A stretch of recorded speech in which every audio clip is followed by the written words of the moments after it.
Dear students, আজকে আমরা meiosis কোষ বিভাজন সম্পর্কে আলোচনা করব। মিওসিস কোষ বিভাজনটি বিজ্ঞানী ভন বেনেডেন প্রথম পর্যবেক্ষণ করেছিলেন।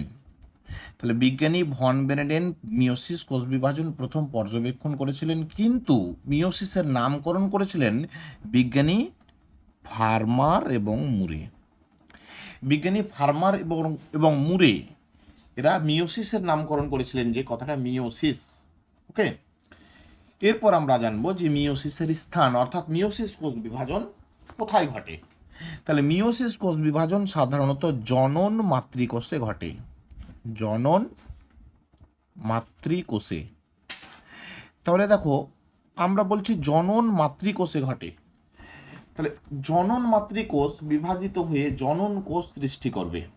তার মানে মিওসিস কোষ বিভাজনের ফলে যে অপত্য কোষগুলো সৃষ্টি হয়, সেই অপত্য কোষগুলো হলো জনন কোষ। এবার আমরা দেখব মিওসিস কোষ বিভাজনের বিশেষ বিশেষ বা প্রধান প্রধান বৈশিষ্ট্যগুলো। তাহলে মিওসিস কোষ বিভাজনের প্রধান বৈশিষ্ট্যগুলো দেখো, প্রথমেই হচ্ছে তোমার যে এই প্রকার কোষ বিভাজন জনন মাতৃকোষে ঘটে। তারপরে হলো যে এই প্রকার কোষ বিভাজন জনন মাতৃকোষটি, এই প্রকার কোষ বিভাজনে জনন মাতৃকোষটি পরপর দুইবার বিভাজিত হয়। তাহলে পরপর দুইবার বিভাজিত হয়, মানে একবার বিভাজিত হবে, প্রথম বিভাজনটাকে বলা হয় মিওসিস 1 এবং পরের বিভাজনটাকে বলা হয় মিওসিস 2। সেই জন্য দুইবার বিভাজিত হয়। এই প্রকার কোষ বিভাজনে একটি ডিপ্লয়েড জনন মাতৃকোষ বিভাজিত হয়ে 4টি হ্যাপ্লয়েড অপত্য কোষ সৃষ্টি করে। তাহলে এই প্রকার কোষ বিভাজনে যে জনন মাতৃকোষটি অংশগ্রহণ করে সেটি হচ্ছে ডিপ্লয়েড, এবং সেটি বিভাজিত হয়ে যে অপত্য কোষগুলো সৃষ্টি করে সেগুলো হয় হ্যাপ্লয়েড, এবং অপত্য কোষের সংখ্যা হয় 4টি।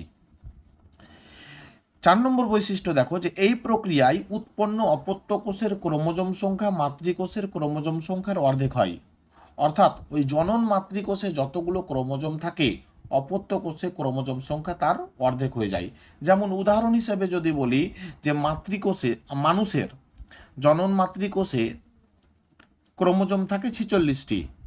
তাহলে মিওসিস কোষ বিভাজনের ফলে ওই জনন মাতৃকোষ থেকে যখন গ্যামেট সৃষ্টি হয়, সেটা পুংগ্যামেট হোক বা স্ত্রী গ্যামেট হোক, সেই পুংগ্যামেট বা স্ত্রী গ্যামেটে ক্রোমোজোম সংখ্যা হবে 46-এর অর্ধেক, অর্থাৎ 23টি। ঠিক আছে, এবারে আমরা দেখে নেব যে মিওসিস কোষ বিভাজনের ডেফিনেশন কি। তাহলে আমি ডেফিনেশনটা কেন দিলাম পরে, প্রথমে কেন দিলাম না, আমরা এই বৈশিষ্ট্যগুলোকে কাজে লাগিয়ে ডেফিনেশনটা তৈরি করব। তাহলে দেখো, আমরা যখন কোষ বিভাজন প্রথম শুরু করি এই অধ্যায়ে, দ্বিতীয় অধ্যায়ে যখন আমরা কোষ বিভাজন শুরু করি, তখন বলেছিলাম যে কোষ বিভাজন দুই প্রকারের হয়। একটা হচ্ছে প্রত্যক্ষ কোষ বিভাজন, আর একটা হলো পরোক্ষ কোষ বিভাজন। প্রত্যক্ষ কোষ বিভাজনের উদাহরণ হচ্ছে অ্যামাইটোসিস কোষ বিভাজন, আর পরোক্ষ কোষ বিভাজনের উদাহরণ হলো মাইটোসিস আর মিওসিস। তাহলে মিওসিস হচ্ছে একটা পরোক্ষ কোষ বিভাজন। তাহলে ডেফিনেশনে দেখো, সেই জন্য লিখেছি যে পরোক্ষ কোষ বিভাজন প্রক্রিয়ায় জনন মাতৃকোষের নিউক্লিয়াস। তাহলে আমি এখানে কি দিলাম, যে জনন মাতৃকোষ অংশগ্রহণ করছে, আমি বৈশিষ্ট্য থেকে পেয়ে যাচ্ছি।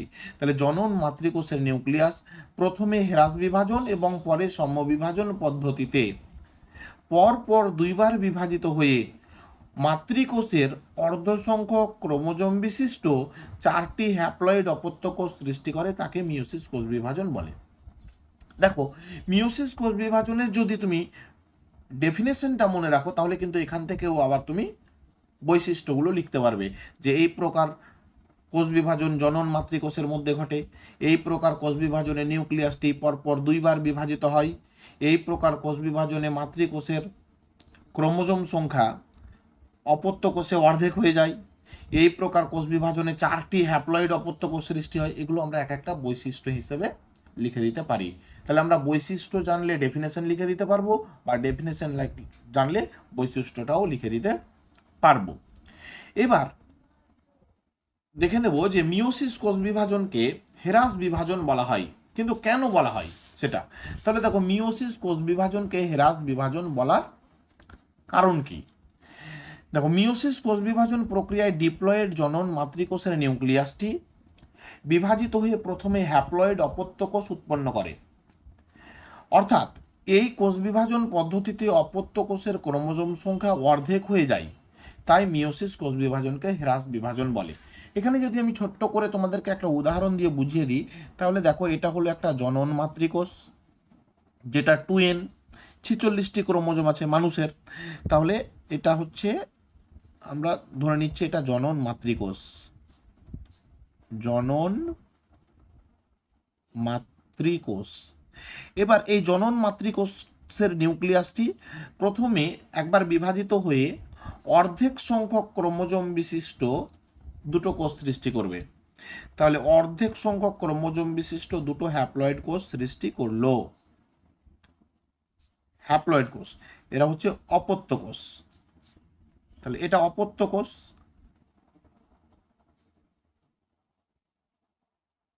তাহলে এটা জনন মাতৃকোষটা ডিপ্লয়েড 2n। এবার এই প্রথমেই একবার বিভাজিত হয়ে গেল, সেটা দিয়ে অপত্য কোষ যেগুলো সৃষ্টি হলো সেগুলো হচ্ছে n। তাহলে এই প্রথম বিভাজনটাকেই বলা হয় হ্রাস বিভাজন। এবার পরে আবার কি হবে, এই অপত্য কোষটি আবার বিভাজিত হবে, দিয়ে দুটো অপত্য কোষ সৃষ্টি করবে, এবং এটাও বিভাজিত হবে, দিয়ে দুটো অপত্য কোষ সৃষ্টি করবে। তাহলে মোট অপত্য কোষ হবে 4টি। মোট অপত্য কোষ হবে 4টি, এবং এরা সবাই কিন্তু হ্যাপ্লয়েড হবে। অর্থাৎ এই যে দ্বিতীয়বার যে বিভাজনটা ঘটছে, এই বিভাজনে কিন্তু ক্রোমোজোম সংখ্যার কোনো পরিবর্তন ঘটছে না, ক্রোমোজোম যা ছিল তাই আছে। তাহলে এই দ্বিতীয় বিভাজনকে বলা হয় সম বিভাজন। তাহলে এরাও কিন্তু অপত্য কোষ, অপত্য কোষ, হ্যাপ্লয়েড। ঠিক আছে, তাহলে জেনে রাখবে যে মিওসিস কোষ বিভাজনে যে দুবার বিভাজন ঘটছে, এখানে একবার বিভাজন ঘটলো, সেই প্রথম বিভাজনটা হচ্ছে হ্রাস বিভাজন, এবং পরে যে অপত্য কোষগুলো আবার বিভাজিত হচ্ছে, অর্থাৎ দ্বিতীয় বিভাজন যেটা, সেই বিভাজনটা হচ্ছে সমবিভাজন। এবার আমরা দেখে নেব যে এই যে তোমার আমি চিত্রের সাহায্যে যেটা ব্যাখ্যা করার চেষ্টা করলাম, সেটা আমরা ছকের সাহায্যে দেখে নেব যে মিওসিস কোষ বিভাজন কেমনভাবে জনন মাতৃকোষের মধ্যে ঘটে থাকে। ছকের সাহায্যে মিওসিস কোষ বিভাজনটি দেখি। দেখো, মিওসিস কোষ বিভাজনে প্রথমে দুটো ভাগে বিভক্ত হয়ে যাচ্ছে, মিওসিস 1 এবং মিওসিস 2। প্রথমে ঘটবে মিওসিস 1। তো মিওসিস 1 আবার দুটো পর্যায়ে ঘটে, ক্যারিওকাইনেসিস 1 এবং সাইটোকাইনেসিস 1।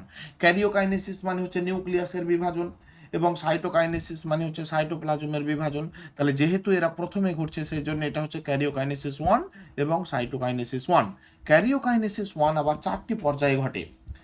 তাহলে 4টি পর্যায়ে কি কি, সেই মাইটো মাইটোসিস কোষ বিভাজনের মতোই 4টি পর্যায়ে, প্রফেজ, মেটাফেজ, অ্যানাফেজ এবং টেলোফেজ।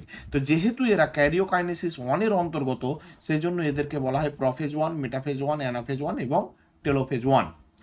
এবার এই প্রফেজ 1 যেটা, সেটা আবার 5টা উপদশায় বিভক্ত।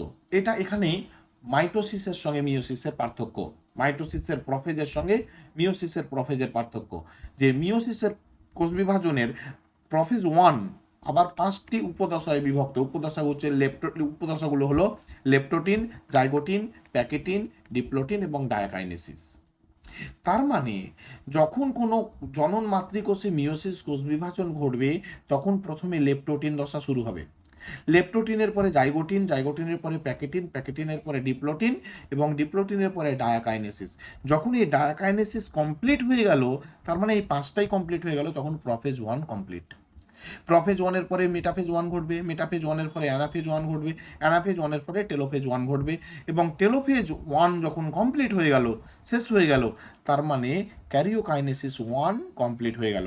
ক্যারিওকাইনেসিসের এই 4টা দশা কমপ্লিট। তাহলে ক্যারিওকাইনেসিস 1-এর পরে ঘটবে সাইটোকাইনেসিস 1, অর্থাৎ সাইটোপ্লাজমের বিভাজন ঘটবে। এবার সাইটোপ্লাজমের বিভাজন ঘটিয়ে দুটি অপত্য কোষ সৃষ্টি হবে। যখন দুটি অপত্য কোষ সৃষ্টি হয়ে গেল, এর আগের ছবিটা তুমি দেখো, যে যখন অপত্য কোষ সৃষ্টি হয়ে গেল, তখন মিওসিস 1 কমপ্লিট। তার মানে এখানে আমরা যে ছবিটা দেখেছিলাম, যে এখানে কি হলো, যে জনন মাতৃকোষটি প্রথমে বিভাজিত হয়ে দুটি অপত্য কোষ সৃষ্টি করলো। তাহলে যখন দুটো অপত্য কোষ সৃষ্টি হয়ে গেল, তখন দেখবো যে আমরা এখানে মিওসিস 1 কমপ্লিট। এবার আমরা চলে আসছি এখানে মিওসিস 2-তে। তাহলে মিওসিস 1 যখন কমপ্লিট হয়ে যাচ্ছে, তখন মিওসিস 2 শুরু হচ্ছে। তাহলে মিওসিস 2 আবার দুটো পর্যায়ে ঘটে, ক্যারিওকাইনেসিস 2 এবং সাইটোকাইনেসিস 2। ক্যারিওকাইনেসিস 2 আবার 4টা দশায় বা 4টে পর্যায়ে ঘটে। তাহলে 4টা পর্যায় কি? প্রফেজ 2, মেটাফেজ 2, অ্যানাফেজ 2, টেলোফেজ 2। অর্থাৎ এটা ওই মাইটোসিসের মতোই প্রফেজ, মেটাফেজ, অ্যানাফেজ এবং টেলোফেজ। তাহলে 2 কেন? ক্যারিওকাইনেসিস 2 এর অন্তর্গত বলে এদেরকে সবাইকে 2 দ্বারা চিহ্নিত করা হয়। এবার যখন প্রফেজ 2, মেটাফেজ 2, অ্যানাফেজ 2, টেলোফেজ 2 পরপর কমপ্লিট হয়ে যায়, তখন ক্যারিওকাইনেসিস 2 কমপ্লিট হয়ে যায়। আর ক্যারিওকাইনেসিস 2 কমপ্লিট হয়ে যাওয়ার পর শুরু হয় সাইটোকাইনেসিস 2।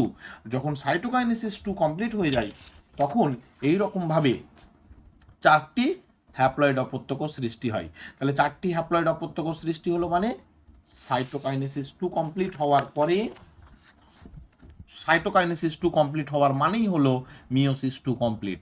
আর মিওসিস 2 কমপ্লিট মানেই হলো মিওসিস কোষ বিভাজন কমপ্লিট। বোঝা গেল?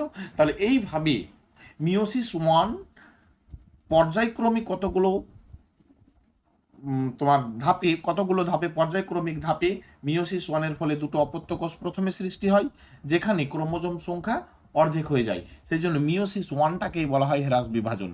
এবং মিওসিস 2 এ যখন দুটো অপত্যকোষ সৃষ্টি হলো হ্যাপ্লয়েড, তারপরে আবার প্রফেজ, মেটাফেজ, অ্যানাফেজ, টেলোফেজ দিয়ে ক্যারিওকাইনেসিস এবং সাইটোকাইনেসিসের ফলে দুটো অপত্যকোষ থেকে 4টি হ্যাপ্লয়েড অপত্যকোষ সৃষ্টি হচ্ছে।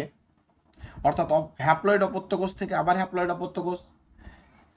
সেই জন্য এই মিওসিস কোষ বিভাজনে দেখতে পাওয়া যায় যে কোনো ক্রোমোজোম সংখ্যার কোনো পরিবর্তন হয় না। তাই মিওসিস 2কে বলা হয় সমবিভাজন।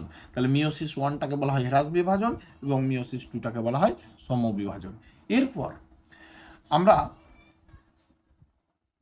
মিওসিস কোষ বিভাজনে কতগুলো বিশেষ যে প্রক্রিয়া, সেই বিশেষ প্রক্রিয়া যেমন ক্রসিং ওভার, কায়াজমা গঠন ইত্যাদি ইত্যাদি সম্পর্কে আমরা পরের ভিডিওতে আলোচনা করব।